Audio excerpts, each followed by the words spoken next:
আমরা ঠাকুর আনতে যাচ্ছি। Hello everyone. তো এই দিনটা ছিল কালী পুজোর ঠিক আগের দিন। তো সন্ধ্যেবেলায় যে 14 প্রদীপ ধরানো হচ্ছে, আর এদিকে আমি ইনকমপ্লিট আলপনাটা কমপ্লিট করতে বসে পড়েছি। একটু পরে আমরা সবাই ঠাকুর আনতে বেরোবো।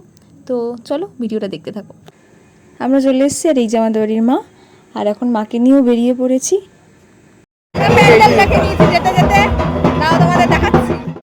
প্যান্ডেলটা ভীষণ সুন্দর ছিল, তাই ভাবলাম ভিডিওতে নিয়েই নিই। আর আমরা এখন মাকে নিয়ে যাচ্ছি, তো প্রচুর মানে জ্যাম রাস্তাঘাটে। যখন আমরা এসছি পালবাড়ির সামনে এতটা জ্যাম ছিল, কতক্ষণ আমরা ওখানে দাঁড়িয়ে রয়েছি, আমরা ওখান থেকে কোনোভাবে বেরোতেই পারছি না।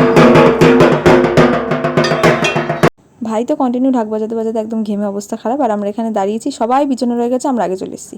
এখানেও দেখো কারোর বাড়ি হয়তো ঠাকুর নিয়ে যাচ্ছিলো। তো আমরা বাড়ির কাছাকাছি চলে এসেছি, তো মাকে নিয়ে চলে এসেছি আমরা বাড়িতে। এখন মায়ের বরণ হবে।